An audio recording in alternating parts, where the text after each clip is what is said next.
Okay, everybody, it's time for us to begin.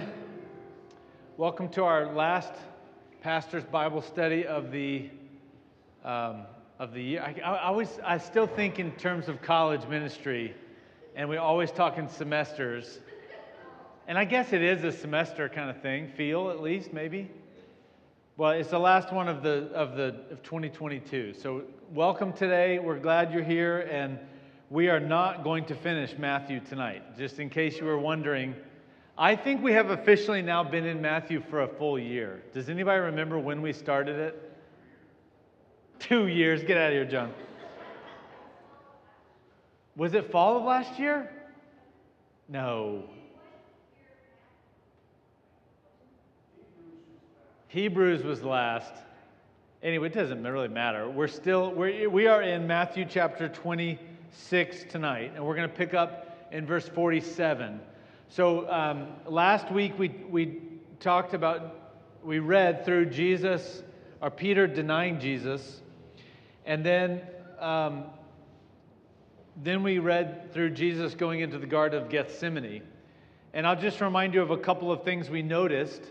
We noticed that we focus so much on Peter in this story. I mean, it's in the subtitle, and he's the only one that's named. But a couple of you, I think Diane was one that made this observation. Jesus includes all of the disciples when he's talking about these things. You will all fall away. He says, it's all of them. He says that twice, actually. Peter says it the second time. But we just noticed how all of the disciples are lumped into this. It's not just Peter that are doing this work of denying. And then we noticed in Gethsemane, we noticed his emotion, his humanity, and we really took note of the fact that it's in this place, it's in such a very dark place that he finds himself right before he heads to the cross. What we took stock of was how quickly things will turn after Gethsemane. And we didn't quite make it into verse 47 and below where he's actually arrested. But we did read that verse 46. Rise, let us go. Here comes my betrayer. So as we start tonight, we'll read there in verse 47. But before we get going with that, does anything lingering from last week that you'd like to bring up? Things you may have noticed or have just stuck with you this week? Okay, well, let's start in verse 47. We'll read all the way down through 56. While he was still speaking, Judas, one of the 12, arrived. With him was a large crowd armed with swords and clubs, sent from the chief priests and the elders of the people. Now the betrayer had arranged a signal with them. The one I kiss is the man. Arrest him. Going at once to Jesus, Judas said, "Greetings, Rabbi," and kissed him.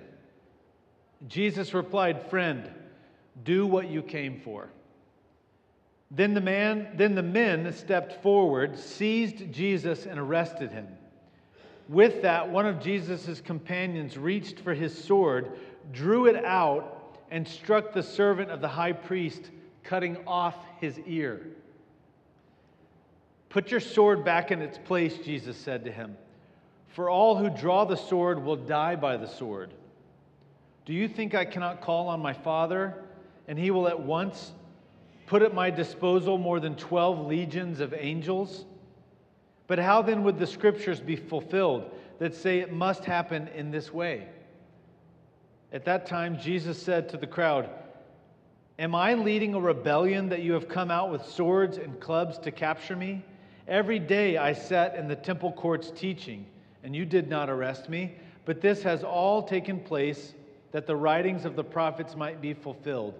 Then all the disciples deserted him and fled. Okay, what is it that we're noticing as you read through this? Some of your observations here. Say that again. Peter is very quick to pull out, well, you think Peter. the one of Jesus's, what does it say, companions is quick to reach out his sword. Why is it that Nellie said Peter?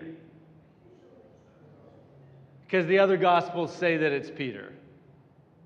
For whatever reason, so this really brings up the question, what reason did Matthew leave out Peter's name here? I don't think I have an answer to that. That's just a question. Mike, were you going to make an observation?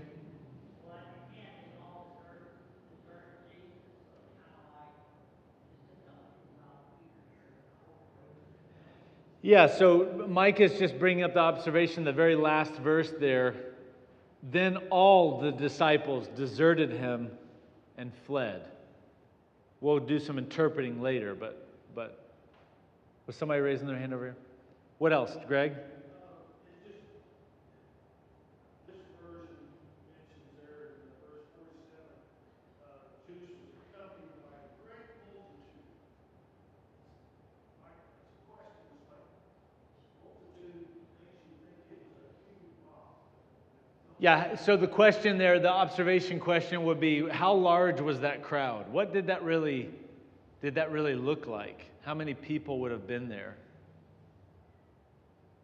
What else are you guys noticing? Don't go over any basic observations, Deanne. Okay, so just noticing that they're carrying weapons with them.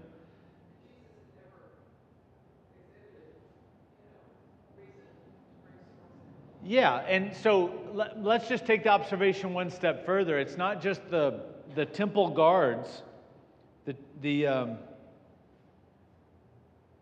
well, really just says that the crowd has clubs. It's not just them that have weapons, but also at least one of Jesus' disciples has a weapon. So you can imagine this isn't just some walk through the woods. They're definitely on edge here. Ted, were you going to say something?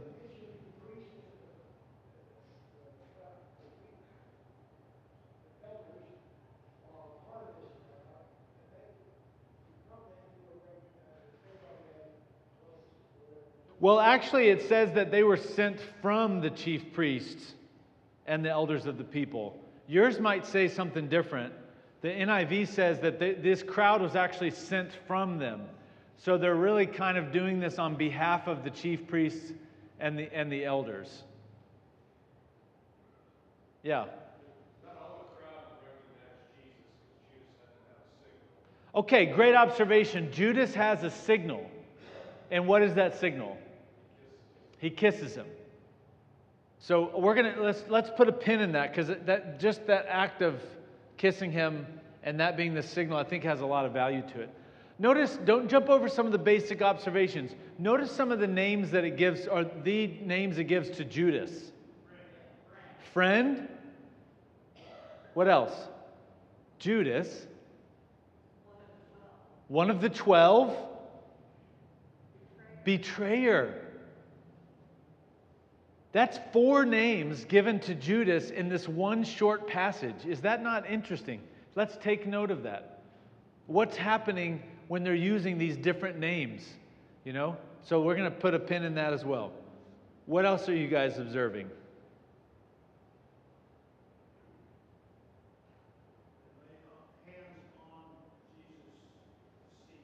Yes. Yeah, this isn't just inviting him to come along and he comes along. They actually lay hands on him to seize him.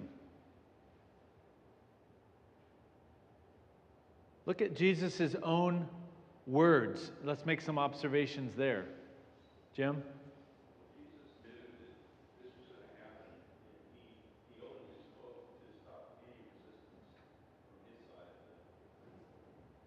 Yeah, I mean, he clearly knows it's going to happen, and the reason we can say that is because we've observed before at the Last Supper, he's named that this is going to happen.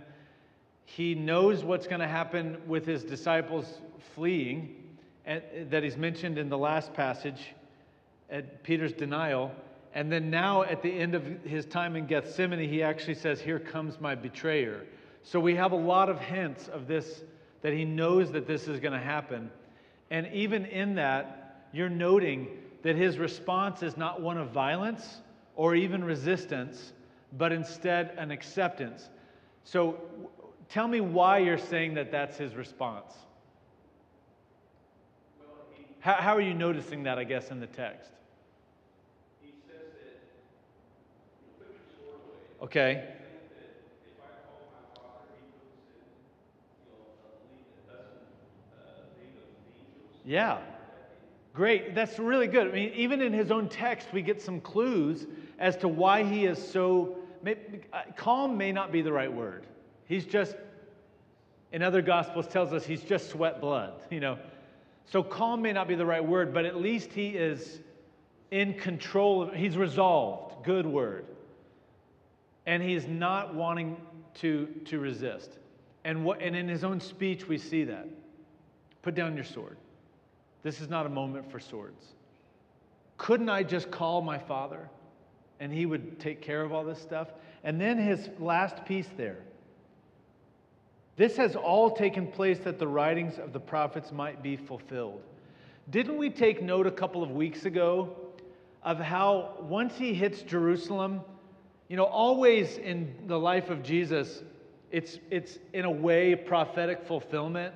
But once he hits Jerusalem, it's like the wheels of the prophecies being fulfilled are turning, at least in the Gospel of Matthew, as he just begins to name all of these prophecies. He's just dropping them here and there, starting with the triumphal entry. And all of that is Matthew. Remember, the author who is writing, we think most likely to a very Jewish audience, connecting the dots here. Hey guys, this Christ, this Messiah, is the one that the prophets have told us about. And even Jesus' own words are reflecting that. So let's just dig into some of that was totally interpretation right there. So let's dig into interpretation, but Greg may have one other thing. The next part of that is Jesus' question. It's like, hey, I've been here all this time. Why are you coming now? Oh yeah, with the crowd. He turns to the whole crowd and he says, I've been here the entire time in the temple teaching, and you haven't done any of this stuff. Melanie? Well, it was going to be the same thing that he's come in peace and peaceful and they were in love and Yeah. and what provoked it. What provoked that? That's a great thing.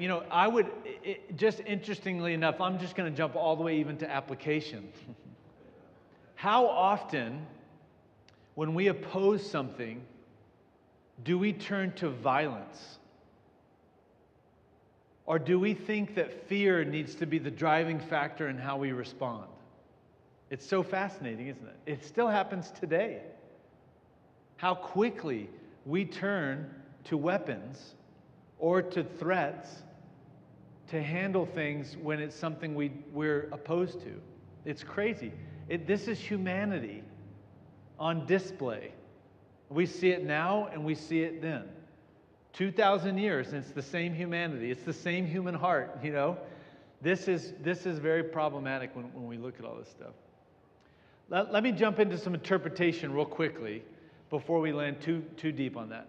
Let's go back in here to the names for Judas for a second.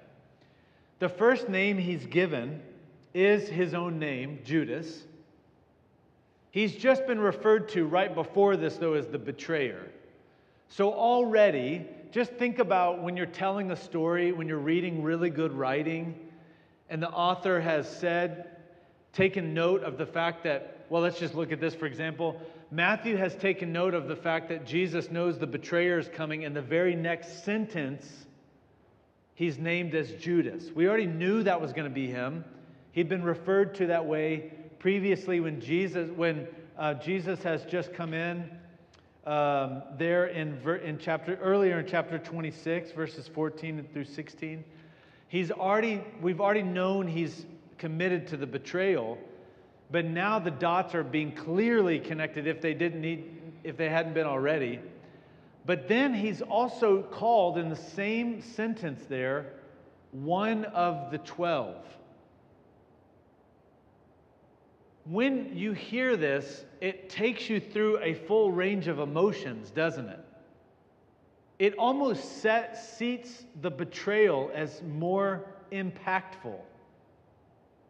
This isn't just Judas, who's referred to earlier as the one who used to steal money. You don't like him then, right? You hear that and you automatically get frustrated. But when you hear him described as Judas, one of the 12, you have an empathy with him. You see that he was one that was called. He had a special relationship with Jesus for 3 years that only 12 men knew. That type of relationship. Understanding him as an individual person, a character that we know, Judas, one of the 12, meaning the very select group of people who were called to follow him as their disciples, and as the betrayer.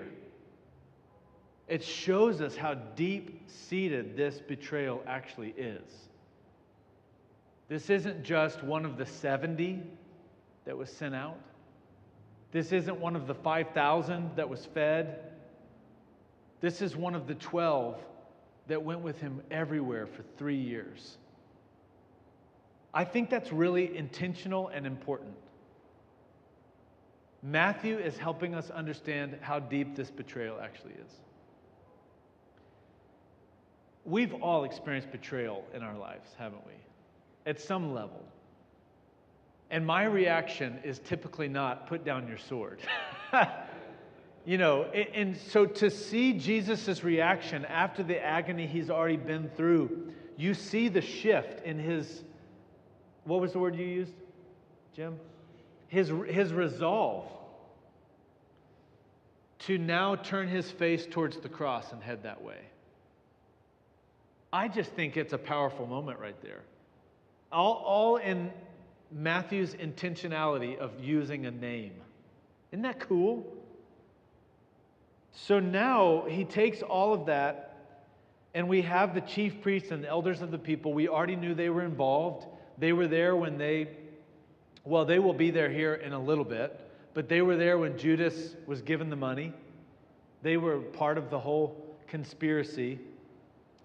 And then, even further into this calling of the betrayer, so he's been called Judas and one of the 12 in this section, and he's arranged this signal, and the signal is a kiss. Now, a kiss is not as abnormal then as it would be now. We don't walk around doing, I don't walk, especially dudes, I don't walk up to Keith Holloman and give him a kiss. He's got a mustache, first of all, and that would be weird. But that just doesn't happen in our culture. Very much happens in other cultures now in the world, and it very much happened in their culture then. But obviously there is an intimacy that is involved in a kiss. Just think about how close you have to get to someone to be able to do that. And also, you get the sense that Judas assumes Jesus doesn't think anything is happening. Although he did get called out and was told, go and do what you were supposed to do. So, But there's this sense that this signal had to happen. He couldn't just point. He couldn't just whisper from the sidelines and not be present. He couldn't shamefully cover his eyes and just say it's that one so that he doesn't have to make eye contact with Jesus. He goes up and actually kisses him. Think about the resolve Judas would have had to go and do this, to get that close to the master. That's pretty intense resolve there. Not one that he will show later. We'll get into that when he goes to the field and kills himself. But he is resolved too. I'm going to go up into his face and kiss him. And he calls him Rabbi. Jim. Did Judas feel betrayed because Jesus wasn't the earthly king that he wanted him to be? And also the crowd came. You mean when he goes to kill himself? Or do you mean... Well, we don't know that for a fact. That's just a theory, and I've floated that for you guys a few times. It's just a theory. We're never told that in the scriptures. There is a theory that he is a zealot, that he's waiting desperately for the revolution to happen, for Jesus to be lived. So one of the theories is that he believes this will catalyze that rebellion. He's basically saying Jesus is not moving fast enough. So let me kick it into gear. That's just a theory, though. Yeah. Ted, and then... Oh, okay. Oh, okay. Nellie, what were you going to say?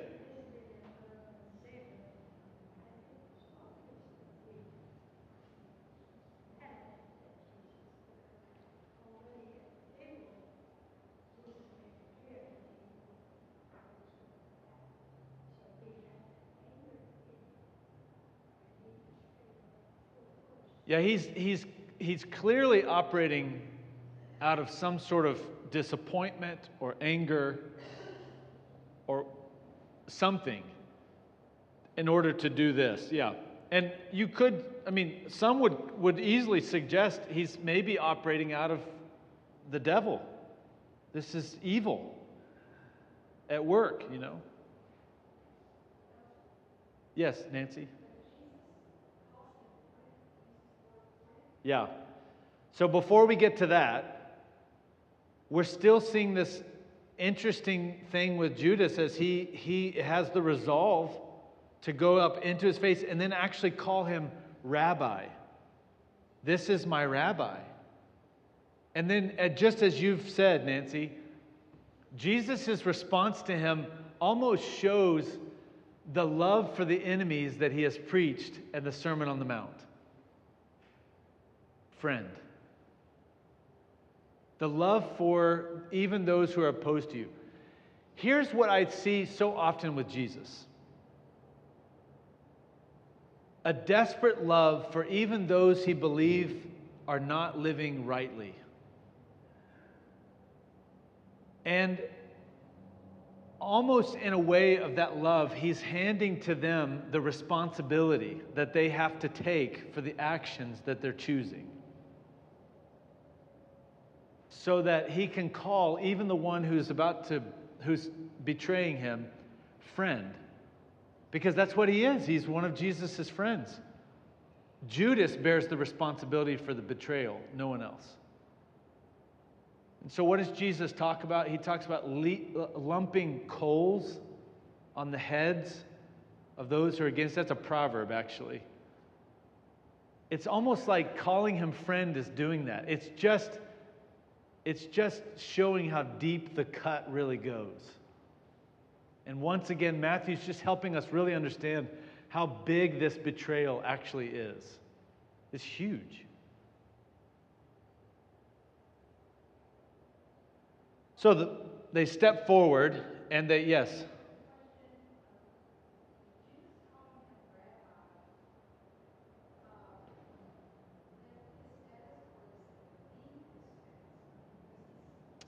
Demean Jesus's, does it lift or demean Jesus' status?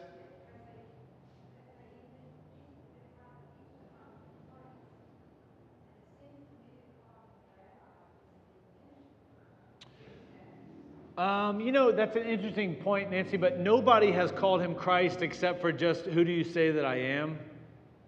When he's asking that question.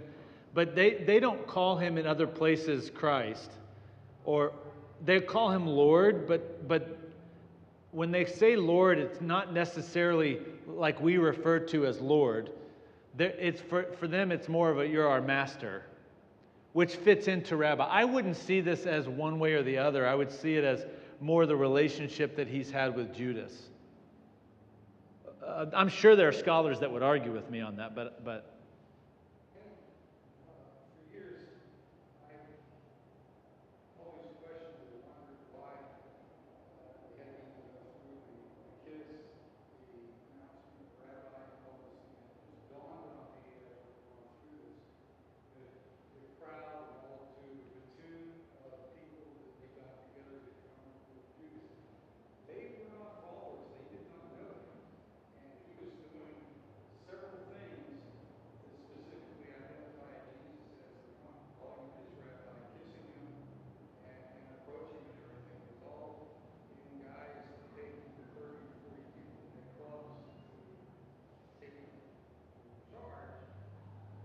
clearly, no doubt. Yeah, he's clear. You're right. He's clearly doing this and saying all these, calling him these names and kissing him and doing these things to clearly identify him as the Messiah.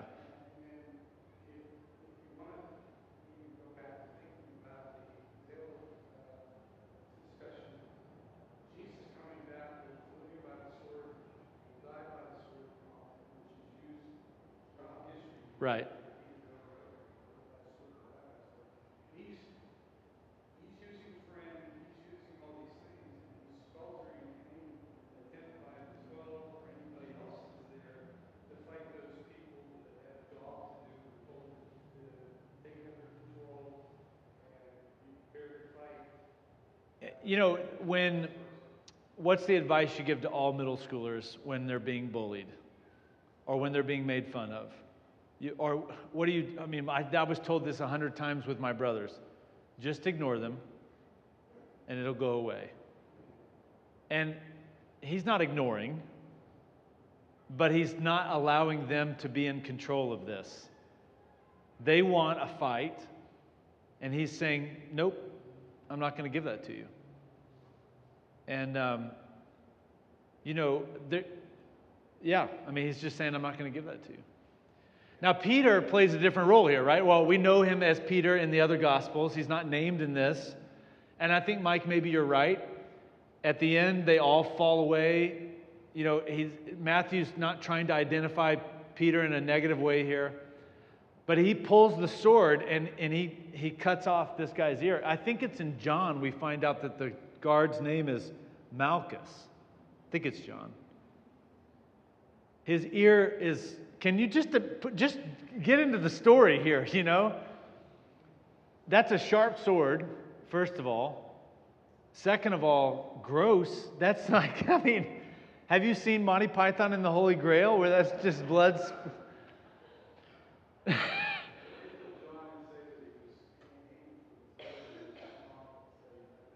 I think maybe that would have been a commentary. I don't remember that being in any of the text, but Peter does this, and Jesus' response. Now, in other Gospels, what we're told is that he actually picks up the ear and heals him. But it's not referred to here. Jesus just says, stop, put your sword back away. And just like you're saying, he is telling them exactly what his kingdom is about. It's not about the sword. And it's especially what his role is going to be. Mike?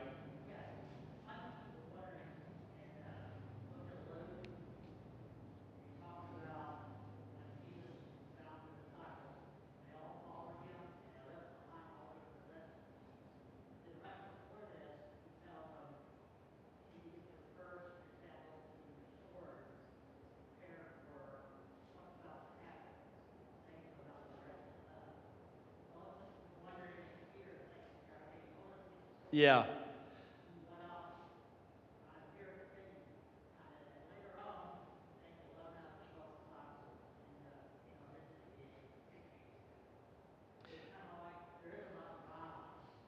There's a lot of violence, and yes, you're right. He does tell them to grab. They say it's one sword. Remember, isn't it? It's, one sword. That is enough. Is this the one sword? How much did they carry around swords with them?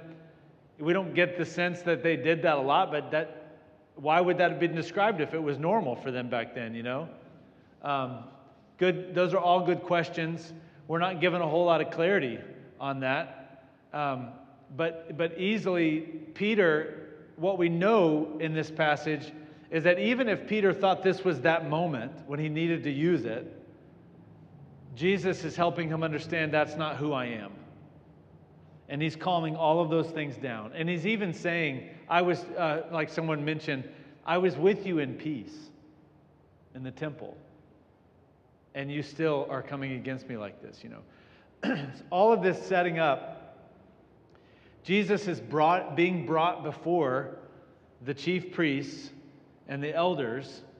And they wanted, you know, almost, wouldn't it help them if he was violent back?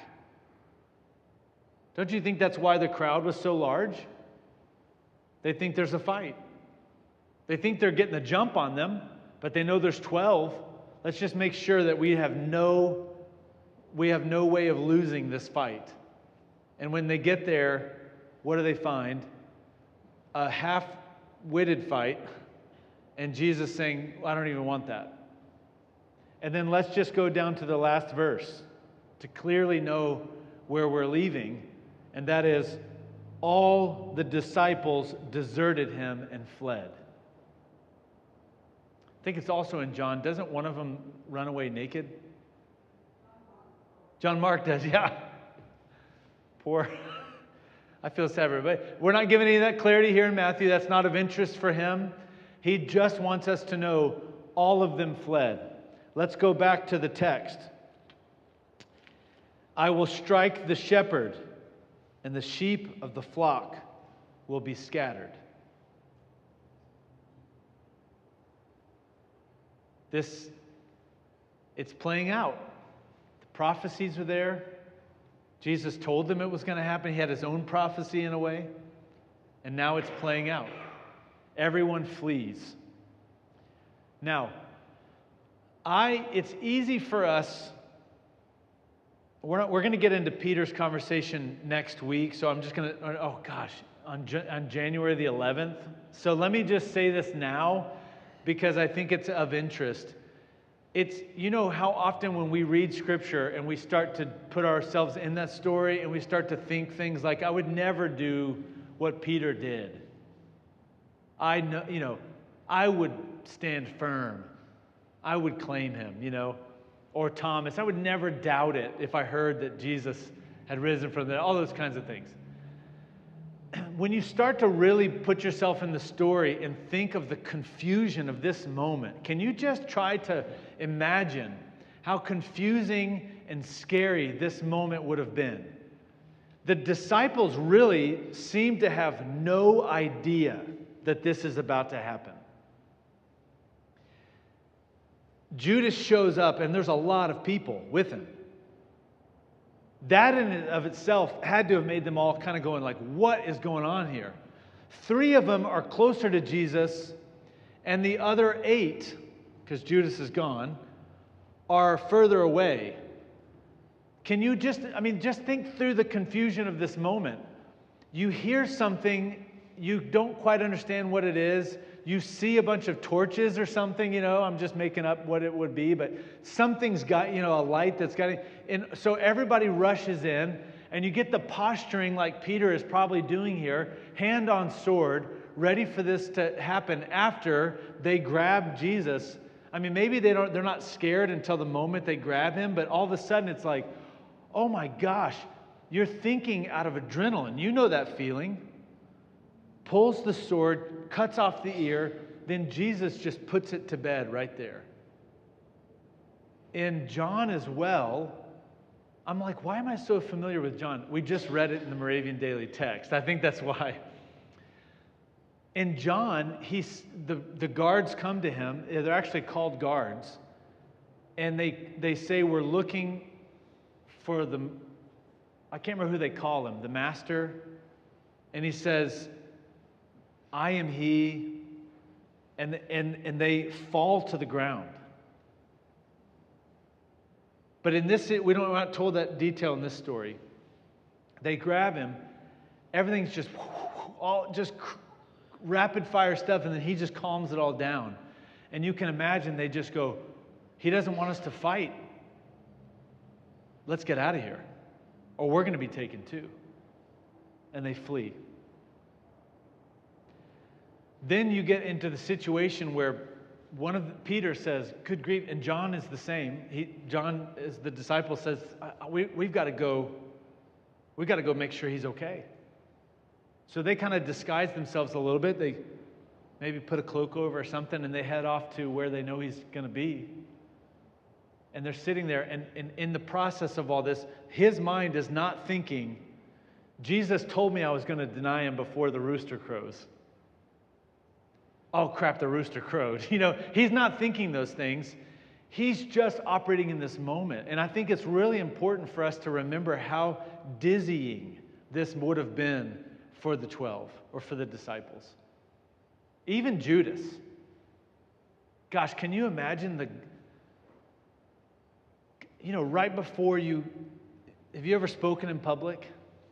And right before you go on, your heart's beating like crazy and you're trying to act like nothing's going on, but what is the phrase? You're like a duck, calm on the surface, but paddling like crazy underneath, You can imagine same things happening with Judas. All of these, it's really helpful for us to think through the emotions of the disciples in this moment so that we can actually understand, no doubt we would have been in the same spot.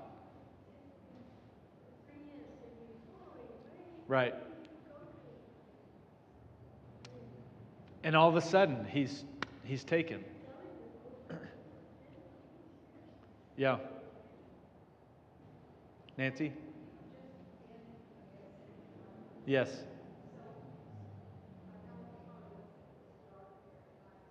Well, we were there during the day.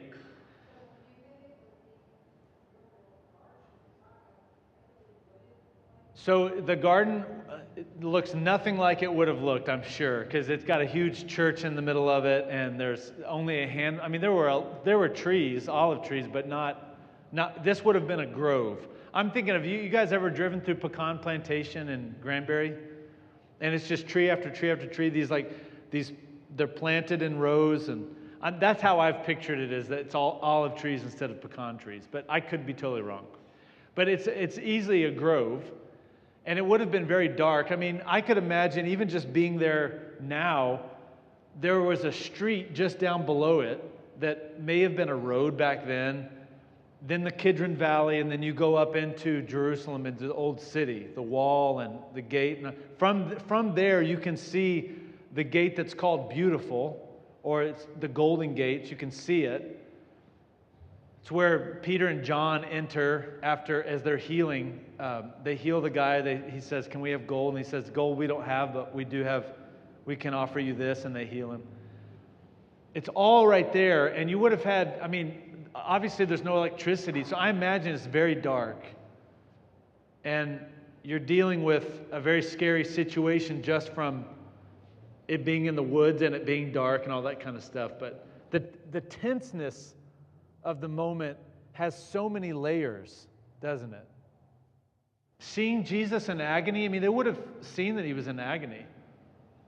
That adds its own tenseness, When your leader is stressed and anxious, the flock is stressed and anxious. And so all the tension is very palpable in this moment, isn't it? Ted?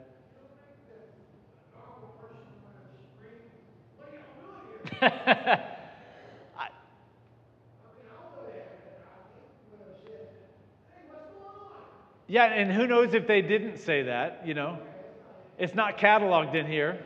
Yeah. Or maybe one of them had a really high pitch. But Matthew was not interested in giving us that detail. That would have been a great piece of detail to get. Yeah.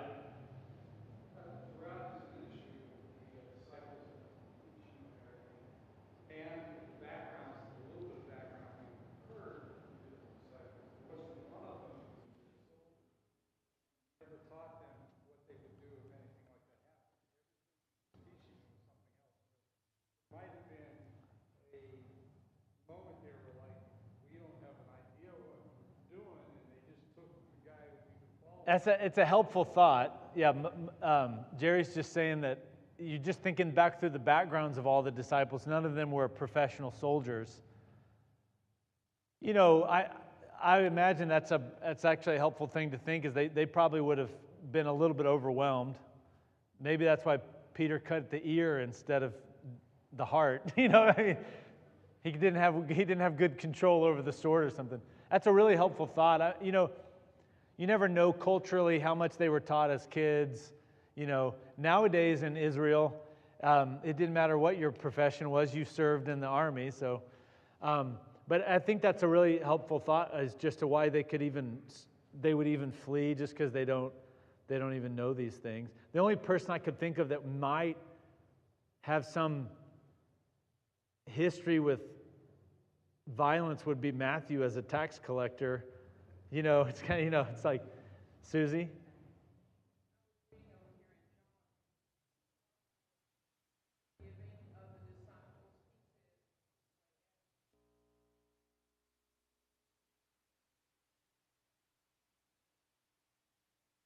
Oh, Jesus is more forgiving of the disciples. John is in his, yeah.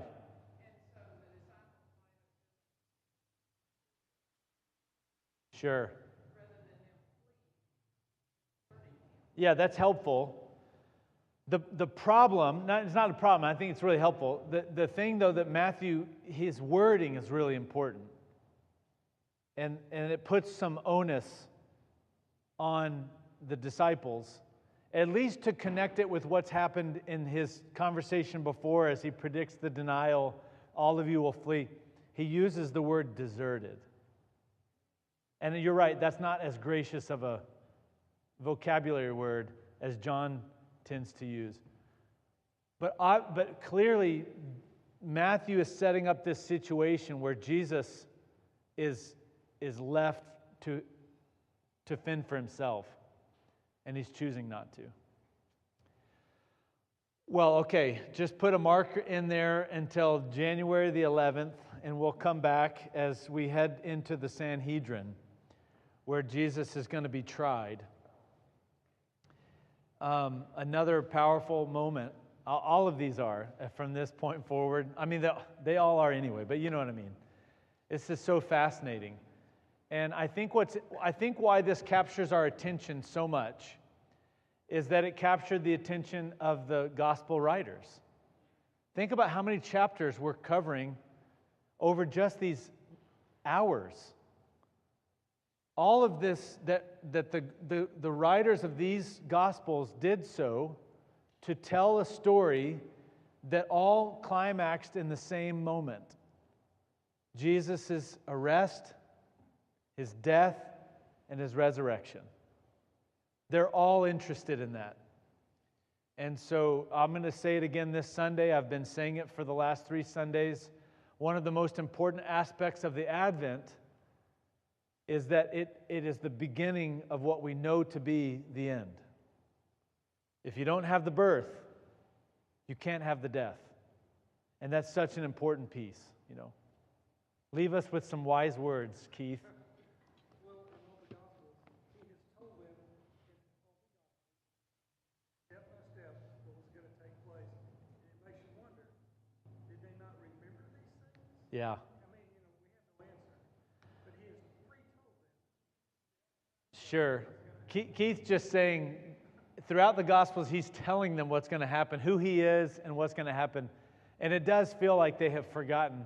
And then I think back through my own education and how many times things had to be repeated for me to really understand, and how often I could have told you something because I learned it, and then when it actually happened, I was like, oh.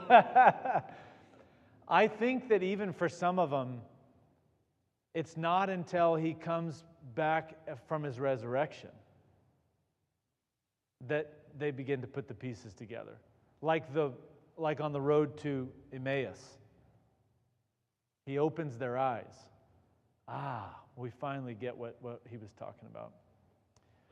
Okay, it's time for us to close. Let me say a prayer for us, and then we'll go off and eat fried chicken, mashed potatoes, coleslaw, and cherry cobbler.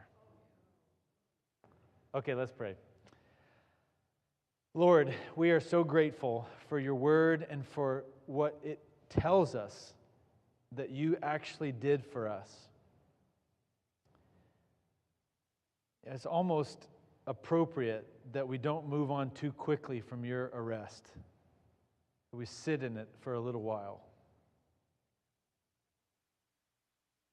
Lord, we honor you and we worship you and we lift your name on high, that you gave yourself into the hands of your betrayer because you knew that it was part of the plan. So as we go from this place, would you help us to have some moments this week where we encounter you and your servanthood, where we recognize how important this really was. We pray this in your holy name. Amen.